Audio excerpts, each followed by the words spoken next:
Magandang umaga po, ang inyong lingkod, si Chef Roy. Kape po at pag-aaral sa salita ng Diyos.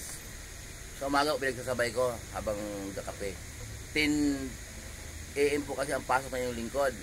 Kaya maluwag pong oras. 6:30 lang, gising na ako. Ayoko naman po yung over sa tulog. Pag over sa tulog pala, parang mabigat ang pakiram katawan, yung parang tamad yung gumalaw. Tama lang yung 6 hours and a half or 7 hours na. Ganda yun. Pero 8 hours na ang tulog, mahigit pa roon, nakakatamad pong kumilos. Kaya nag-a-alarm po ako. Kailangan mga 6 na oras at kalahati lang tulog. Sa paghahayag ko po yung salita ng Diyos, nagbabasa ako ng Bible, hindi ko po kaya yun, hindi ko po sarili kakayanan, kundi biblical din naman po yun na sabi ni Jesus na susuguin po ang banal na espiritu kung mamula sa inyo. Kung wala po banal na espiritu na nanguna sa akin, hindi ko po maunawaan ang mga binabasa ko, kasi lalo yung salita po ng ating Panginoong Jesus, mga talinghaga po yun. Kaya kahit mataas sa pinag-aralan, hindi nakakaunawa noon hindi niya maintindihan kung ano yung mababasa niya na mabilis. Pero hindi niya maintindihan kung anong kahulugan sa mga talinghaga. Sa pagpo-post ko po ng salita ng Diyos, may mga nagko-comment na sino ka ba? Nag-aral ka ba? Yung pare daw, 12 years nag-aral. Nagulat ako, hindi ko alam habang pa natin nag-aral ng mga pare. Hindi yun, kasi nga yung mga apostol, sabi ng mga Hudyo uy, bakit matalino niyan? Wala nang pinag-aralan yan. Di ba yun ang mga kasama-kasama ni Jesus nung nabubuhay pa? O, si Jesus naman, hindi po nakapag-aral kahit grade 1. Mababasa po yan. Saan kumuha ng talino yung taong yun na hindi siya nakapag-aral? Kaya yung pag-aaral po, yung kurso pala yung pare, kurso pala yun yung hindi nakukuha yun sa pinag-aralan po. Kasi ang Diyos ang magbibigay sa karunungan hindi teacher.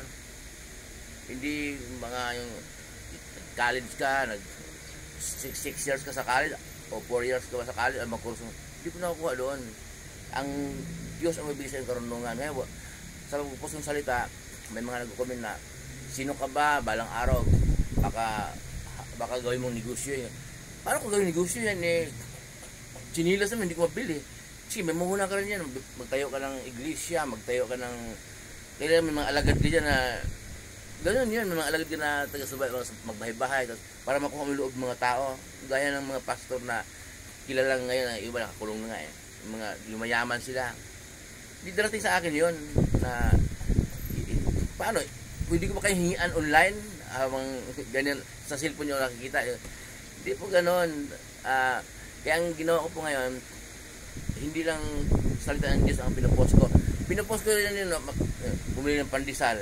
Pag di-off ko, nasa Pure Gold, nasa New Star, nasa palengke. Pinopost ko gano'n para malaman din ng mga nanonood na taga Katmon, Malolos, Bulacan pala siya, doon siya nakatira. Stay in pala siya sa work. Sinasama ko sa post. May alaga pala siyang aso.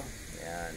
Gano'n po yan, sinasama ko ng gano'n para makikilala ko na siya pala si Chef Roy. Chef siya doon sa Del's Grills and Restaurant. Stay in siya, tapos nagkakape siya, pinagsabay niya ang pag-aaral ng salita ng Diyos sa Bible.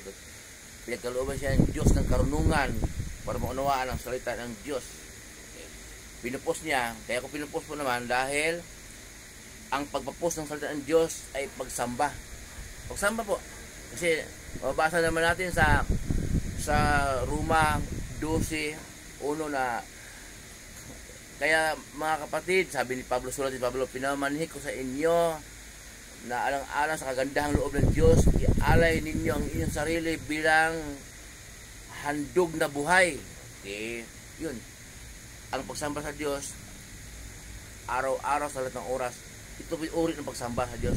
Yung ihayag mo ang kaniyang salita. Ay hindi ko sarili ang may gusto, kundi banal na espiritu.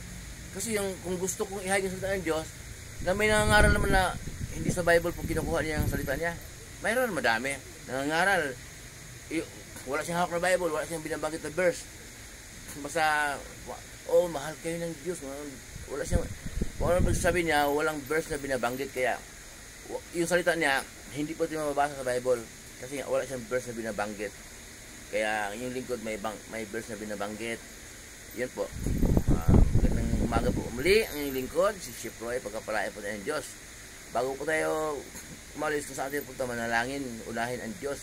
Kahit mag-apply ka man ng trabaho, mag-abroad ka man, kahit mag-aasawa ka man, unahin ang Diyos. Kuha ka ng exam. Karamihan ngayon, maraming graduate ngayon pala. Malapit ng graduation. Pag-applyin po tayo ng Diyos.